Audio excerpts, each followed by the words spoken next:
All right. I am going to share my screen.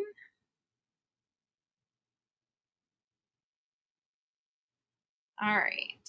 Can everybody see my screen? Give me a thumbs up. Awesome. Okay. So as I'm looking at the agenda document, the very first thing that is on there, and just to kind of give you guys some background, before we all left school forever on March 13th, Canvas had come up with quite a few updates and releases that we had kind of shared here and there in newsletters or in emails. But with everything as crazy as it's been, we're realistic. We know that not everyone reads everything. So we thought that it would be a good idea to kind of take all of those big changes and do kind of a live sharing of them because a lot of them are really nice features. So that's kind of where this came from. The first thing that's on there is the dashboard course card unfavorite button. So this is a really nice, pretty easy and simple update that has a pretty big impact. So your dashboard is this space here where you can see all of your different course tiles. And if you have like a ton of course tiles for courses that you don't use that often, and same with your students, so if they have like semester 1 courses that they don't need to see anymore, or if I have any elementary folk on here, if you're just using that homeroom course, you can actually click on the 3 dots on any course tile, and then a little pop-up is going to appear, and on not the color tab, but the move tab, you get an option that says unfavorite. If you click unfavorite, all that does is take the course off of your dashboard and then move it over and you can still access it by going to courses and then all courses. But it's just kind of a nice feature to clean up your dashboard and get rid of some of those courses that you don't use that often. So, like the curriculum mapping course or maybe like a safety course or some of those things that you only go into like the one time that you need it. Or like I said, semester 1 courses, stuff like that. You can clean up your dashboard and get rid of those using that unfavorite button. You can always add them back to the dashboard by going to all courses and then clicking on the star next to the name of a course. Then you can put it back on your dashboard. So that would be refavoriting the course in all courses. Another thing, this actually was a release that came out a while ago. But it's something that a lot of people didn't know. You can actually just click and drag and move your tiles around. So you can put them in any order that you want based on your use. So if there's a course that you use all the time, put it in that top left corner. So you can actually just drag and drop all of your tiles and order them however you want. So that is the first one. Any questions so far on that? One's a pretty easy but pretty cool update. All right, cool. Moving right along. All right, the next one is the direct share of content. So this was, if you've already seen it and you've already used it, you know how amazing and impactful this was. If you have not seen it and you've not used it, I'm about to blow your mind. So before, to share content between courses or between people, we would either put it on Commons or you do a whole huge like export import process. But now there's this really cool feature which is called direct share. So I'm going to show you how that works. I'm going to go into a course. And right now, direct share is only available on individual components like on an assignment, a quiz, a page, a discussion. But you can't do it for an entire module and you can't do it from the module's page. So if you want to share content, you have to actually go to assignments or quizzes or pages or discussion and find the exact specific item. So for example, what this looks like, let's say I want to share an assignment that I made with someone else in my department or even in another building. I'm going to go to assignments. And then on the right-hand side, next to the name of the assignment, I'm going to click on those 3 vertical dots. And then in the pop-up menu, I get 2 options, send to and copy to. If I choose send to, this means I want to send the assignment to anyone else in Duneland School Corporation, any other teacher. And all I have to do, and I'm just going to pick on Justin because he's who I can see right now. So I can just start typing in Justin's name, and then I just click on it, and I can send it to Justin. I can send it to multiple people. So if I want to send it to Justin and Matt, I can click on Matt. So I can choose as many people that I want to send it to, and then I would just hit send. I'll show you in a minute once you send it, if someone sends you something, where you get it. I'll show you guys that in a minute. So that's send to. You also have the option in those 3 dots for copy to. So copy to is an option where, let's say you teach like a regular and an advanced level of a course, but you want the assignment in both courses. So you want to share things between the courses that you teach. You can choose copy to. So when I click on copy to, you're going to get this menu to pop up, and then you can choose. It'll either have your courses right there, or you can search. You can just type it in. So I could share something with like the e-learning course. So I can select it. And then once you select the course, it'll even let you select the module you want that assignment to go in, and it will let you choose where in the module you want it to go. So you can actually get pretty specific when you're moving something from one course to another, where you want it to go. I have a chat question.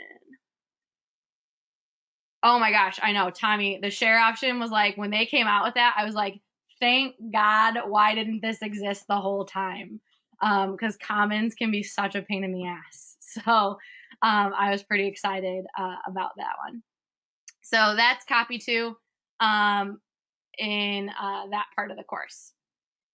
So I said, and like I said, this works with assignments, pages, discussions, and quizzes, but you have to do it from that page. Doing a module is coming. They said it will probably be a release this summer.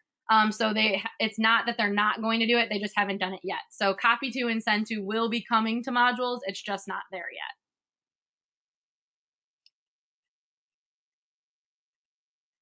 Once you share it, Danielle, with another course, it becomes its own copy. So once it's in a different course, they're not connected anymore. So they will be separate assignments. So let's say somebody sends you something. So you got something from someone else in your department. Where am I going to find that? So where you will find that, when someone sends you something, over on the left here on your account symbol, you're going to get a little blue like flag notification, like a little blue with a number 1 will appear on the account button here. And so then if you click on account, you have this link that says shared content. So that's where you'll click, and it will take you to this received content page. And so it'll show you anything that someone has shared with you. And then on the actions of the 3 dots, you can either choose to preview that item, or you can click import. And if you click import, it's going to ask you which course you want to put it in. And then it'll ask you which module you want to put it in. So again, it gets really specific with exactly where you want it to go into your course. And that's if somebody sends you something, that's where that will appear. So that's pretty much direct share of content. That was one of my faves that I'm sharing today. Any questions about direct share?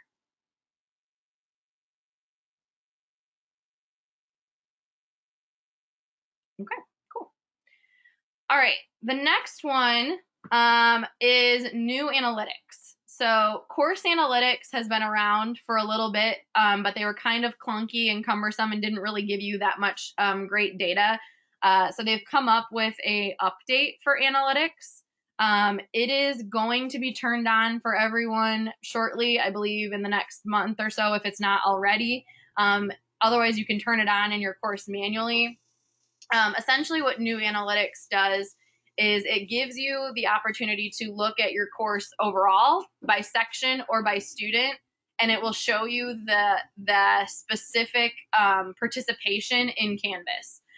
So I'll show you what that looks like. So if I go into a course, you may have new analytics over here on the right. So you can go to it there on the right, or it may be in your navigation over here on the left. If it's not in either spot, you might have to turn it on. So you can turn it on by, in your course, going to settings, which is at the bottom of the screen. And then it would be in this feature options. and you would turn on new course user analytics. You can turn that on. You don't really need to worry about it right now. If you don't feel like looking at new user analytics, it'll probably be forced on shortly. So it's kind of up to you, but I think for most people it's over here on the right. You should see new analytics. So if I click on it for this course, what it's going to show me at first is it's on a course grade, and I have it set to all sections.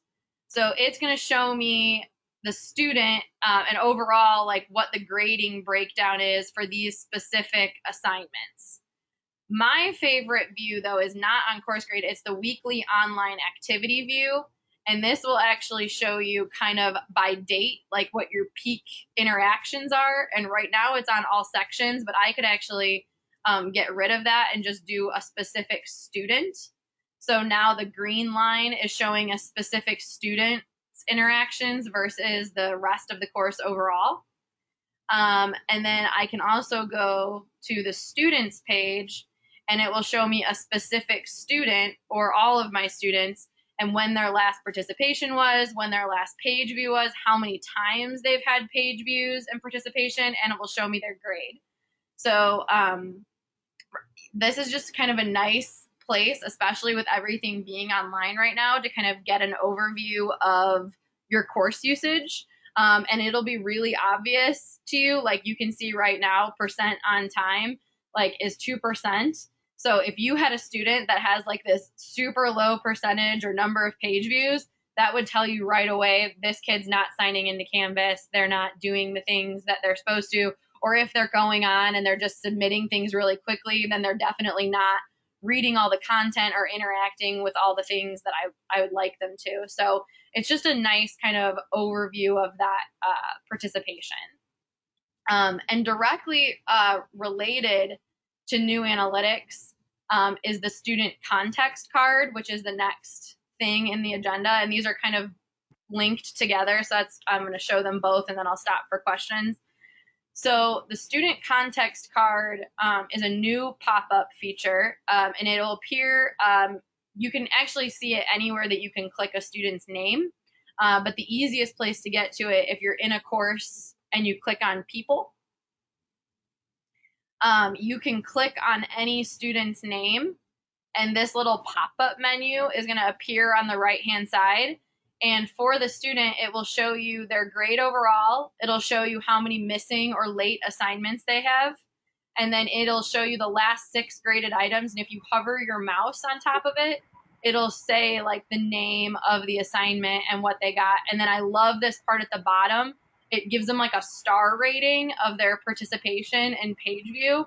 So if they're like a high 3-star student, then they're definitely interacting. So like if I click on a different student, it'll have less stars because they're not interacting as much. So that context card is pretty cool.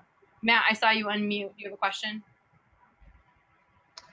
Yeah, I guess I have a couple. Can you, between the two things you just showed us, can you go to individual assignments and look and see like how long it took a kid to do an assignment? I mean, obviously geared towards looking to see whether they're just copying and pasting someone else's work. So you should be able to, so on the weekly, in new analytics on the weekly online activity, there's like a resource. Yeah. So this will show you like things that are in the course and you can see like the interactions with it. But down to like the analytics of a specific assignment, not really. In quizzes, you have moderator, so you can see that quizzes, but not really an assignment. Yeah, I was just going to say today when I was grading some quizzes, I noticed that it did say how long they were in it, like how long their submission took. I don't know about assignments, but I know quizzes, it definitely is there. Yeah. Quizzes, you can get all that information in moderator, but not unfortunately for assignments. You can kind of just see like the overall like interaction, but not like down to like how long did they spend in an assignment. Okay, thank you for that. And then going back to the under the student a participation button that you just showed us, the 3 stars. Yeah. what should we read into that? Okay, participation, page views. You see a kid maybe have one star of each. Is there? Obviously they're not participating, but what can we actually glean from that? So I would say, if a student, especially right now with everything being online, there's no reason that any of your students should be anything but 3 stars, Right. because they're using it that often because we're all online. So I would say right now, if you have a student that's less than 3 stars, like, they're doing something wrong. Like, there's an issue there. Like, they're not submitting stuff, because there's no reason for a student to not have 3 stars right now. During, the regular, before the pandemic, I guess it would depend on how much you as a teacher are using Canvas, right? So if you as a teacher are not giving opportunities to use Canvas where they would have high participation, then, maybe the data is not that accurate, right? So if you're a teacher that's using Canvas daily, then you should expect the participant, like, you know what I mean? Like, they should be kind of correlated. So, like, Yes. you're posting on Canvas daily right now, their participation should be 3 stars. So it is kind of a funky, like, it's not 100% accurate, but kind of correlated based on your use, I would say. But anytime a student only has 1 star, I would be worried about it. Okay. Anything Thank else? you. Oh, I see a chat question. It's really 3 or depend on how many modules you have. No, it does not depend on how many modules you have. It really, like, they could get 3 stars just by going and clicking on your course every day.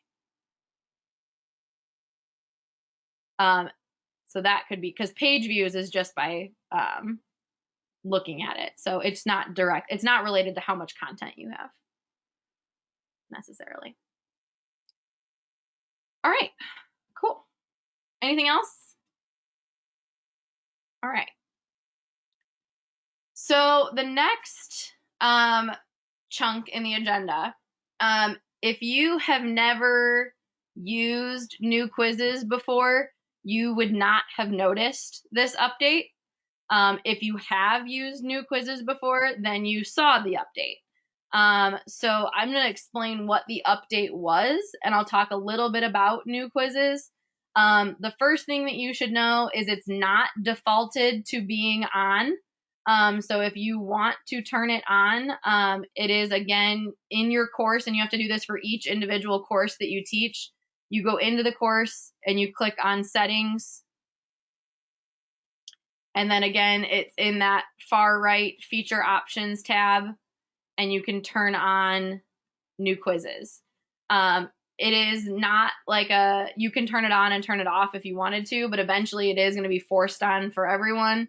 New Quizzes is eventually taking over, and I'll talk about that more in a second. But what the update did, if you have quizzes on, you used to have to go to assignments to build a new quiz, which sounds backwards. But once you turn it on, this simply, what I'm about to show you right now, was the update. The update was that now when I'm in the quizzes page and I click plus quiz, it's going to ask me if I want to build a classic quiz or a new quiz. So that pop-up will only appear if you have New Quizzes turned on. And so it will now ask you, do you want to build a classic quiz or a new quiz? That was the update, is that it added this pop-up and it has moved New Quizzes into the actual quizzing platform. So with that said, a couple of things for you guys to know, just some PSAs about New Quizzes. From what Canvas has told us, we have 1 more year of both platforms existing at the same time. So quizzes and New Quizzes will exist for 1 more year. After that, so starting the 21-22 school year, you will only be able to create New Quizzes. New Quizzes will take over completely. You will still be able to access your old quizzes, but you will no longer be able to create them. So New Quizzes will be taking over entirely. One of the things that we were told, you currently can take any old quiz and you can click the 3 dots next to the name of it and then click on migrate, and it will move it over to the new quizzing platform. So you can actually take your current old quizzes and you can migrate them over. That's what New Quizzes looks like. Sorry. You can migrate them over to the new quizzing platform. One of the other things that we were told, and we will send this out in the fall. So when we start over, right, and you have to copy last year's course into this year's course to move all your content over from last year into this year, or if you're a semester teacher, you move your semester 1 content into your semester 2 course. It is going to, in the fall, give you an extra prompt this time, and it's going to ask you if you would like to migrate all of your original or classic quizzes over to new quizzes. You do not have to do this. It is an option, but new quizzes will take over, so it might be a good chance to rip the Band-Aid off and just force yourself to start using the new quizzes platform. So if you've never built them or tried them, I would definitely start playing with it this summer because it is different than classic quizzes. Jana and I were talking earlier today. We have some modules, some stuff on new quizzes, so we may create a new quizzes PD module for the next Tuesday. So if you're not familiar with it, keep your eyes out for that. But that is what is coming with new quizzes. Yeah, so we're gonna work on putting that together. The Canvas guides, there's lots of guides on new quizzes, just like there are for regular quizzes. So there's really cool question types though. If anyone, I know we've got a couple of social studies teachers in here. One thing that's in new quizzes that I wish I had when I was teaching is they have a hotspot question where you can put in an image and students have to click somewhere on the image to answer the question, which I immediately think maps, which would be awesome. Or I've had some health teachers do like body and skeleton and organ pictures where they're clicking to identify something in the picture, all sorts of different uses. So that's a really cool question type. There's also ordering questions where you can drag and drop and put things in order. And then there's categorization questions where you can drag and move things into different categories. So there's some pretty cool question types in new quizzes.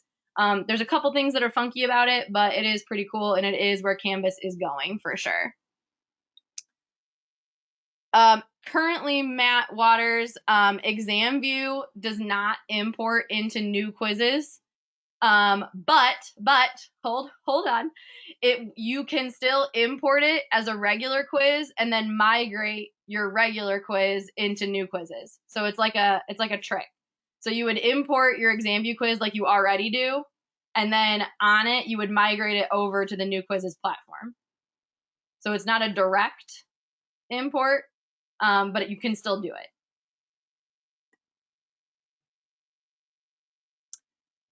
Once new quizzes becomes the real platform, that then you should be able to take ExamView and put it directly into new quizzes. They just aren't doing it yet because both platforms exist at the same time. So that's where the quirkiness, the funkiness comes from, because new quizzes and classic quizzes exist at the same time. There's like kind of this like who's the batter, take over Canvas quiz. So there's some funkiness. Betsy, yeah, sorry. Can we do the view log so that way we can see if they exit the exam page? Yeah, on the actually in new quizzes, you don't even have to turn it on. It's actually built in new quizzes. I'll show you one really quick. Just kidding, not that one. I gotta find one. Hold on, hold. I don't have any in that course.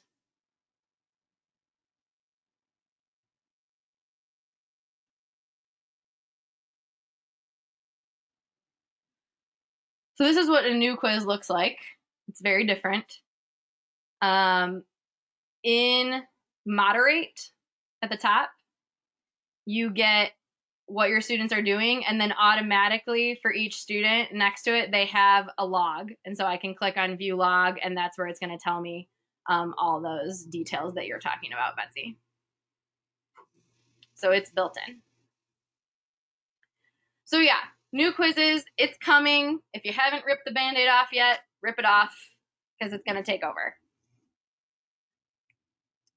Anything else with new quizzes? Okay, cool. All right, the next one comes with the syllabus. So if you are like me, I thought at first, cool, syllabus. I'll have that in my navigation so that I can always have my class expectations and my materials and all of that always available for my students. But then I realized that it's not cool, because if you use the syllabus page, you get this disgusting list of anything and everything you've ever published or posted in Canvas in terms of assignments. And so if you're using modules and you don't want students to access things outside the module, having this giant gross list on the syllabus page is no fun.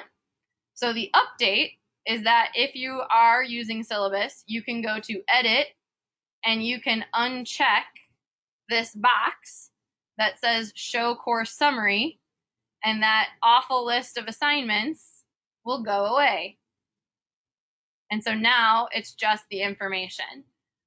So if you were like me and you stopped using syllabus because of that list, they have finally done an update where that list is gone. And so you can actually use the syllabus for what it's meant for, which is that overview of your course, your rules and expectations, your classroom expectations, your materials, all the things that you would normally put in a syllabus. And you don't have to worry about that giant list of assignments anymore. Any questions about the syllabus update? Yeah, with that one, so go through modules and you can pick and choose, obviously, which things you want them to see. Are you saying that presently there's a way for the kids to get around and see stuff through that? If you are using syllabus, if you have that published and available and you've not turned off the course summary, yes, students can get to things outside your module. Whoa. Yep. Thank you. Yeah, so that was a pretty big one. It was such a simple update, but a game changer for a lot of people. All right. So I've saved the best for last. This is the one I am most excited about. The new Rich Content Editor. So the Rich Content Editor in Canvas is essentially anywhere that you type. So whether it's an assignment, a discussion, a page, a quiz question, anywhere that you're typing those directions, instructions, the content, literally anywhere you type in Canvas, that box that you're typing in is called the Rich Content Editor. The Rich Content Editor is going to receive this update, and everyone is going to get the update forced on. They told us June 20th. So if you would like to play with it before it gets forced on, you can turn it on. I recommend doing this in a course that you don't use that often. I wouldn't do it in one of your regular courses right now because it does take a little bit of a learning curve. Not really, it's actually more intuitive than the old one, but just with everything going on, you might not want to turn it on right now in a course you're using, so you might want to try it out a little bit in a course you're not using that often. But if you're like me, I'm a Band-Aid ripper, so I just turn stuff on and make myself figure it out. So it's up to you. I'm going to show you how to turn it on. And it's not June 20th, it's going to be forced on for everyone, but if you turn it on, you can turn it back off. So if you don't like it, you can turn it on and turn it off. It's up to you. But I really like it. It's more intuitive, and it comes with some pretty exciting updates that I'm excited to share with everyone. So first, to turn it on, it's once again, you're going to have to do this for each course. You can go into those settings. And then again, it's in that feature options tab, and it's called RCE enhancements. So RCE stands for Rich Content Editor. And you just go into settings, feature options, and you would turn on RCE enhancements.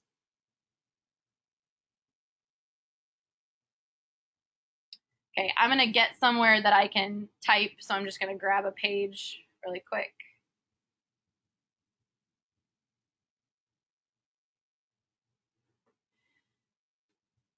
So this is the Rich Content Editor. Literally anywhere that you type in Canvas is the Rich Content Editor. So you can tell it has a little bit of a different view. It's a little more streamlined. It does start with a pretty narrow box, but you can use in the lower right corner, there's like 8 dots. And if you drag those dots, you can make the box bigger. So you can make it, as big or as small as you need. In the document that I shared with you, if you click where it says new rich content editor, I go through with screenshots what every single tool does in the toolbar. So if you forget how to do something, it's definitely in there. And there's also a video linked in there specifically about the rich content editor. So you can watch that afterward.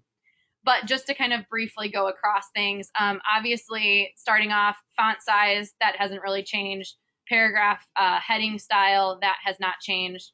Then you have your regular bold, italic, underline. Now the first change, if I change the font color, the color screen looks a little bit different. And if I click the little paint palette, you can use like a custom color picker. And if you use hex codes, if you know what hex codes are, you can put in hex codes to grab custom colors. If you don't know what hex codes are, pretend I never said that. But you can really create some custom colors in here with font color and with the highlight. So that's kind of a nice new feature there. You have the subscript and superscript symbol, and then you have your paragraph justification. There's new bullet points. So you have the filled in bullet points that were always there, but now you have circles, squares, numbers, letters, and Roman numerals. So you have a variety of bullet points options now, which I think is nice. Then you have some paragraph functionality in here. Now the big change are these 4 buttons here. If you remember before, when I would use wherever I was typing, there would be a menu off to the right that would say links, files, and images. And that would be the menu you'd have to use to link anything in Canvas or upload a file or upload an image. It was always off to the right or down below. So they've completely gotten rid of that menu, and they've built it into the toolbar, which is awesome, because if you were building a quiz or something where you had to scroll for a long time, you'd have to scroll all the way back up to the top to grab that menu and then scroll all the way back down to where you were typing. So now it's built into the toolbar, which is really nice. So the first symbol is the chain link symbol, and this is going to be for external or course links. So an external link would be like to a Google Doc or Google Slides or a website, something outside of Canvas. And what's really cool is now you can click on that and you can type the text that you want it to say and then paste the link. So you don't have to pre-type the sentence, highlight, and then link. You can actually type the text in here and then paste the link, which is awesome. I'm so excited that it did that. So I could put, click here to open Doc, and then I could paste the link to my Google Doc, and that's exactly what it would put in the box. So that's awesome. If you're wanting to link to something inside Canvas, to put a link to another module, a quiz, an assignment, that's going to be the course links. So if you click on course links, it's going to open this side menu, and that's where you can link something to another page, another assignment, another quiz, a discussion, etc. So that's where those internal course links are. So you have external links and course links. Am I going too fast? All right. I've got a lot of savvy Canvas users in here right now. So, all right. For you? Oh, maybe. The next one is this picture symbol. So now you can click on it. I can upload an image from my computer, or if I already have something in the course, if I click upload image, you actually can drag and drop things right into this box from your desktop. So if you have something saved on your desktop, you can drag it right into this box, or you can browse and upload from a file. So this is a really nice feature there.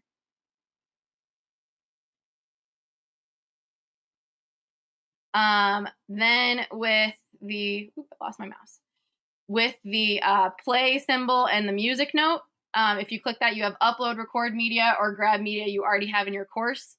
If you click on upload, record media, you can grab something that's already a file on your computer. Or if I go to record, it's going to allow me to either do an audio recording by clicking mic, or I can click webcam and I can use my camera to record a video right in there. Or if you're wanting to grab a video from like YouTube or something, then you can copy the YouTube embed code and you can paste that embed code in here to put your YouTube video in. I did specifically in the agenda document put directions for putting YouTube videos in the new rich content editor because there's not that film strip symbol that used to be there for YouTube.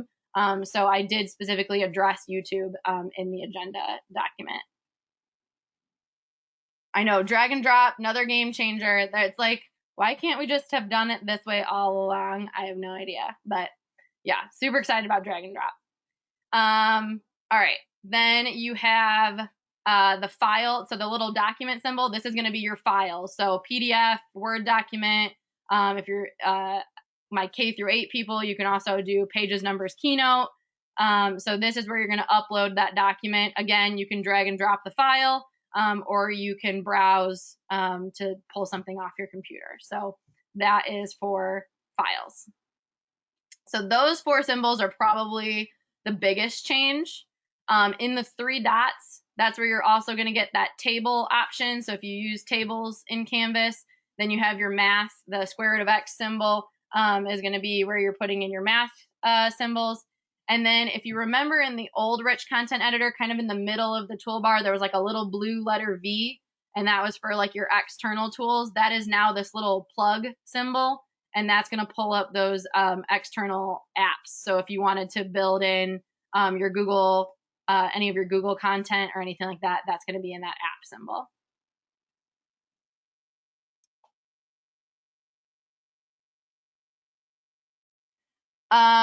Yes, except for when they're using their iPad or their phone, I would recommend them using the app, like to actually download the student app and not use the browser version on the mobile device. But they can, yeah, it'll essentially be the same. Okay, couple of other things with this. If you've used HTML before to embed things, there was a button up here that said switch to HTML. That's not there anymore, but down in the lower right corner, there's this */ symbol. That is your HTML. So if you click on that symbol, it's going to switch to the HTML editor, and then you click it to switch back. If you don't use HTML, ignore what I just said. All right, I have saved the best for last. If you guys were excited about drag and drop, you're about to like throw a party, so get ready. There is another additional update in the new rich content editor, and it is the secret keyboard.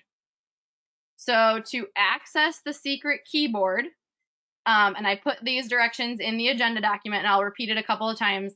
If you're on a Mac, you have to click in the box, so your cursor has to be in the box. If you're on a Mac, you're going to press Function, Option, F9. Function, Option, F9 if you're on a Mac. If you're on a Windows device, you're going to press Alt, F9. Alt, F9 for a Windows device. And I did put that in the agenda document. So I'm going to do that right now on my screen. I've got my cursor in the box. I'm on a Mac, so I'm pressing Function, Option, F9. And you're going to see that this additional toolbar has popped up here. And if I go to Format and then Font, there's new fonts in Canvas. I'm so excited about this. Maybe it's just me. This was the thing that I was the most excited about because Canvas has only ever had one font. And so this is huge to just add some more. I don't know if I have any elementary people in here, but I know this was big because as much as we like to make fun of Comic Sans and that it being an elementary font, it is one of the only fonts that has a handwritten A and a regular G. And so for elementary people, I know that that's huge to have that font in there. So that was my last big exciting announcement. I'm going to stop screen sharing here in a second.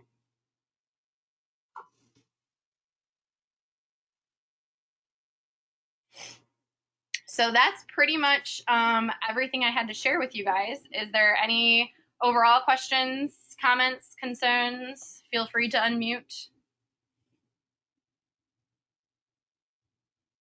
Exciting, good updates. I know I was pretty Helpful. awesome. All right. Well, that's pretty much all I have for you guys. So if you have an additional question that you want to ask, feel free to stick around. Otherwise, you are free to go. I've marked you all down for perfect attendance. So thanks for hanging out with me on this lovely Tuesday. Hey Kim, earlier Thanks for your time. earlier Matt was asking a question about something that seemed kind of alarming, and I missed a little bit of it, or I missed where he was mentioning how something that the kids can see in Canvas if you're not careful. What was that again? So if you use the syllabus page and you have that open, if you don't turn off the course summary, your students will have access to assignments and discussions and quizzes outside of the module, unless you're using module requirements. But Oh, I see what you're saying, where the kids could just go and just click the assignment then and right. Because usually if we put it in a module, we want them to work through things, in a certain order. And so if they just go to that course summary page, they can just click on something willy-nilly and not have any context to. I see what you're saying now, because. Is that only if the things are published? Like if stuff's not published, they can't see it still, right? Correct. Okay. Yes.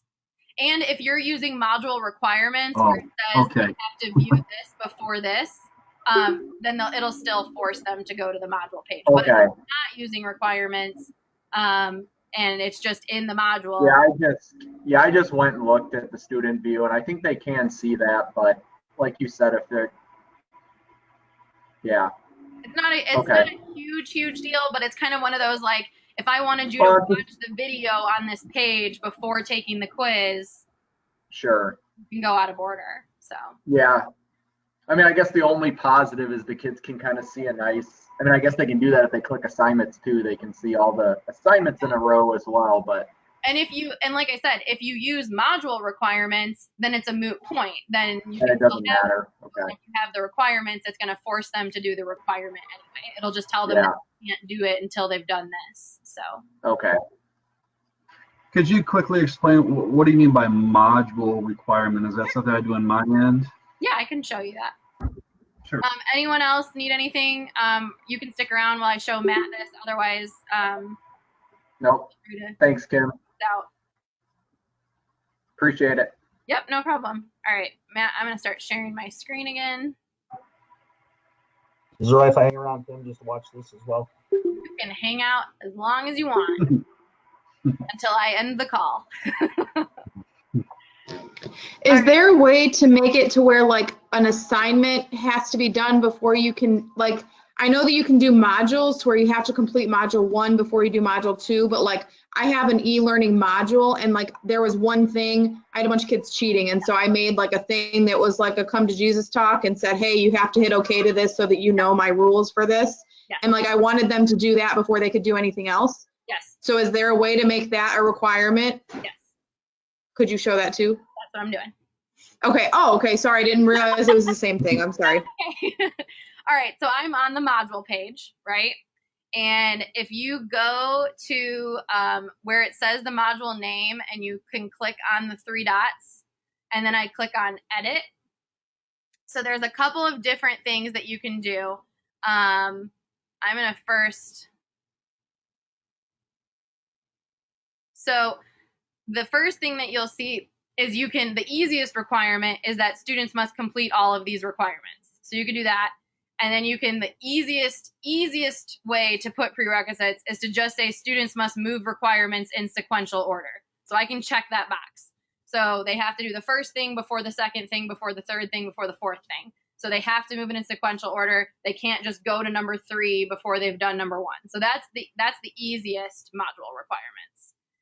You can get crazy though with requirements, and instead of doing this one where you just complete all of these and move in order, you can check this little button, and then I can say, so the first thing that I have in this module is e-learning directions, and the task that I need them to do is either view the item or I can say mark is done.